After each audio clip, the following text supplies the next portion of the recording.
अगस्त जी द्वारा विंध्याचल को छोटा करना और समुद्र को पीना। लोमश जी कहते हैं, युधिष्ठिर, वृत्रासुर के मारे जाने से सभी देवता और महर्षियों को बड़ा आनंद हुआ और वे इंद्र की स्तुति करने लगे। इसके पश्चात उन्होंने वृत्रासुर के वध से दुखी काल के आदि समस्त दैत्यों को भी मारना आरंभ किया।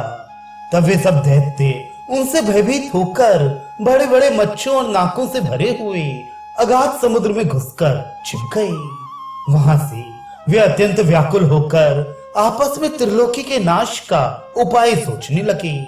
विचार करते करते उन्हें कालवश एक बड़ा ही भयंकर उपाय सूझा। उन्होंने निश्चय किया कि समस्त लोगों की रक्षा तप से होती है, अतः सबसे पहले तप का ही नाश करना चाहिए। पृथ्वी में जो भी तपस्वी, धर्मात्मा और ज्ञाननिष्ठ पुरुष हैं, उनके संहार के लिए शीघ्रता करनी चाहिए। बस उनका नाश होने से सारा संसार स्वयं ही नष्ट हो जाएगा। ऐसा निश्चय कर वे समुद्र में रहते हुए ही त्रिलोकी का नाश करने में तत्पर हो गए। वे क्रोध में भर गए और नित्य प्रति रात में समुद्र से बाहर आकर आसपास के आश्रम और तीर्थ आदि में रहने वाले मुनियों को खा जाते तथा दिन में समुद्र में छिपे रहते। उनका अत्याचार यहाँ तक बढ़ा कि सारी पृथ्वी पर ऋषि मुनियों की हड्डियां दिखाई देने लगी और उनके कारण वे ऐसी जान पड़ने लगी मानो शंखों की ढेरियों से ढकी हुई हो। राजन, जब इस प्रकार संसार का संहार होने लगा तथा यज्ञ याग आदि के समारोह नष्ट हो गए तो देवता लोग बड़े दुखी हुए। उन्होंने देवराज इंद्र के साथ मिलकर सलाह की और शरणागत वत्सल देवाधिदेव श्रीमन नारायण की शरण ली। देवताओं ने वैकुंठनाथ अपराजित भगवान मधुसूदन के पास जाकर उन्हें नमस्कार किया और उनकी इस प्रकार स्तुति की। प्रभु, आप सारे संसार की उत्पत्ति, पालन और संहार करने वाले हैं। आप ही ने इस चराचर विश्व की रचना की है। कमल नयन, पूर्व काल में जब पृथ्वी समुद्र में डूब गई थी तो आप ही ने वराह रूप धारण करके इसका उद्धार किया था। पुरुषोत्तम, आप ही ने नरसिंह रूप धारण करके महाबली आदि दैत्य हिरण्यकश्यपु का वध किया था। महादैत्य बलि को मारना किसी भी देहधारी के वश की बात नहीं है। उसे भी आप ही ने वामन रूप धारण करके त्रिलोकी के ऐश्वर्य से भ्रष्ट किया था। महान धनुर्धर जंभ बड़ा ही क्रूर और यज्ञ याग आदि को ध्वंस करने वाला था। उस सुप्रसिद्ध दानव का भी आपने ही दलन किया था। इसी प्रकार आपके अगणित पराक्रम है। हे मधुसूदन, हम भयभीतों के तो एकमात्र आप ही आश्रय हैं। अतः हे देव देवेश्वर, त्रिलोकी के कल्याण के लिए हम आपसे प्रार्थना करते हैं कि इस महान भय से संपूर्ण लोक, देवगण और इंद्र की रक्षा कीजिए। इस समय संसार पर बड़ा भारी भय उपस्थित है। पता नहीं रात में कौन आकर ब्राह्मणों को मार डालता है। ब्राह्मणों का नाश होने से तो पृथ्वी का ही नाश हो जाएगा और पृथ्वी के नष्ट होने से स्वर्ग भी नहीं बच सकेगा। जगतपति, अब तो कृपा पूर्वक आपके रक्षा करने से ही इस लोक का संहार रुक सकता है।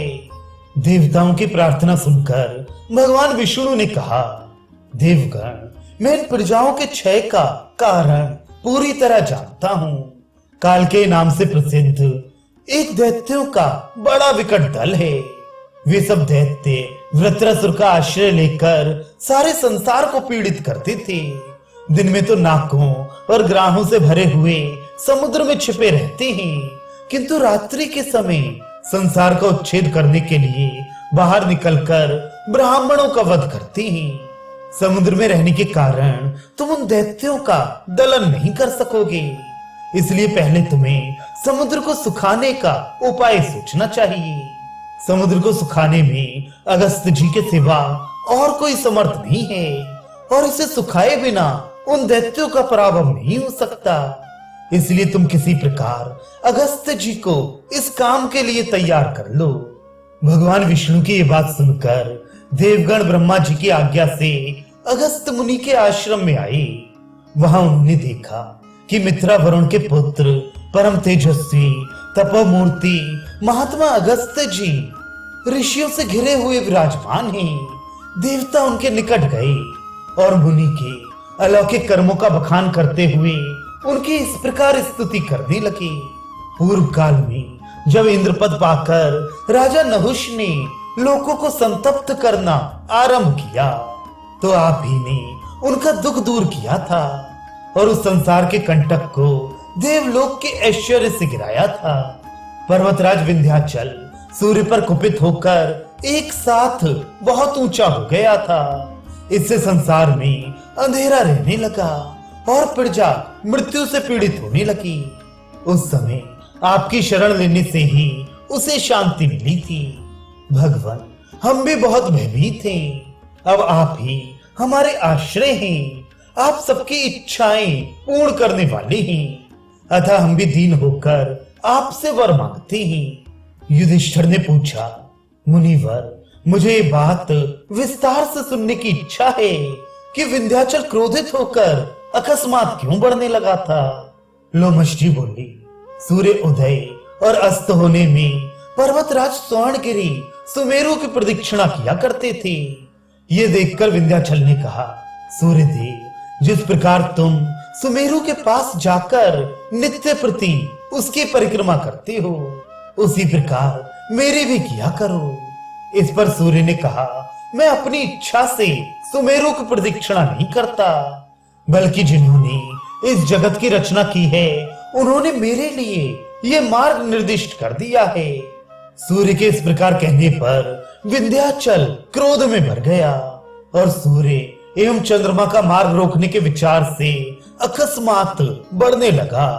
तब सब देवता मिलकर पर्वतराज विंध्य के पास आए और उनकी अनेकों उपायों से स्तुति करके अनेकों उपायों से उसे रोकने लगे, किंतु उसने उनकी एक भी ना सुनी। फिर वे सबके सब धर्मात्माओं में श्रेष्ठ परम तपस्वी और अद्भुत पराक्रमी अगस्त जी के पास गए और उन्हें अपने आने का प्रयोजन सुनाया। वे कहने लगे, भगवान, क्रोध के वशीभूत हुआ ये पर्वतराज विंध्याचल सूर्य और चंद्रमा के मार्ग तथा नक्षत्रों की गति को रोक रहा है। द्विजवर, आपके सिवा और कोई भी पुरुष उसको रोकने में समर्थ नहीं है, इसलिए आप रोकने की कृपा करें।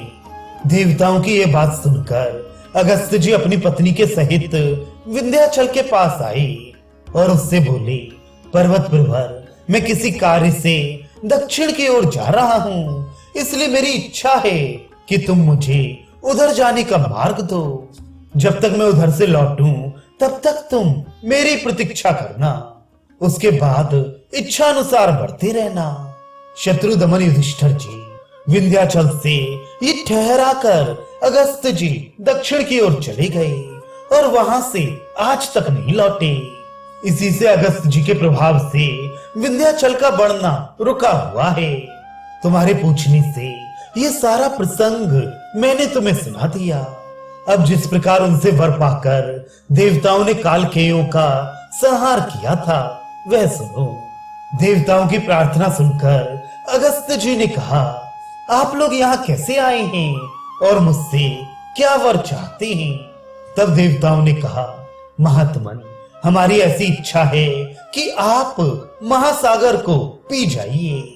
ऐसा होने पर हम देवद्रोही कालकेयों को उनके परिवार के सहित मार डालेंगे। देवताओं की बात सुनकर मुनिवर अगस्त ने कहा, अच्छा, मैं तुम्हारी इच्छा पूर्ण करूंगा और संसार का दुख दूर करूंगा। तदनंतर वे तपा सिद्ध ऋषियों और देवताओं को साथ ले नदीनाथ समुद्र के तट पर पहुंचकर वहां एकत्रित हुए देवता और ऋषियों से कहने लगे, मैं संसार के हित के लिए समुद्र का पान करता हूँ। ऐसा कहकर उन्होंने बात की बात में समुद्र को जलहीन कर दिया। तब देवता लोग प्रबल होकर अपने दिव्य शस्त्रों से कालकेयों का संहार करने लगे। इस प्रकार गरज गरज कर प्रहार करते हुए देवताओं के मार से वे व्याकुल हो गए और उन्हें उनका वेग असह्य हो गया। उनकी मार खाकर 2 घड़ी तक तो कालकेयों ने भी भयंकर सिंहनाद करते हुए घनघोर युद्ध किया, किंतु वे पवित्र आत्मा मुनियों के तप से पहले ही दग्ध हो चुके थे। इसलिए सारी शक्ति लगाकर प्रयत्न करने पर भी वे देवताओं के हाथ से नष्ट हो गए, तथा जो किसी प्रकार उस संहार से बचे वे पृथ्वी को फोड़कर पाताल में चले गए। इस प्रकार दानवों का ध्वंस हो जाने पर देवताओं ने अनेकों प्रकार से स्तुति करते हुए अगस्त्य जी से प्रार्थना की कि अब आप पिए हुए जल को छोड़कर फिर समुद्र को भर दीजिए। इस पर अगस्त्य जी बोले, वह जल तो पच गया, अब समुद्र को भरने के लिए तुम कोई और उपाय सोचो। महर्षि की इस बात से देवताओं को बड़ा आश्चर्य हुआ और वे उदास हो गए। फिर वे उन्हें प्रणाम कर ब्रह्मा जी के पास आई और हाथ जोड़कर उनसे समुद्र को भरने की प्रार्थना की। ब्रह्मा जी ने कहा, देवगण, अब तुम इच्छानुसार अपने अपने स्थानों को जाओ। आज से बहुत समय बाद राजा भगीरथ अपने पुरखों के उद्धार का प्रयत्न करेगा, उससे समुद्र फिर जल से भर जाएगा। ब्रह्मा जी की बात सुनकर देवता अपने अपने स्थानों को चले गए और उस समय की प्रतीक्षा करने लगे।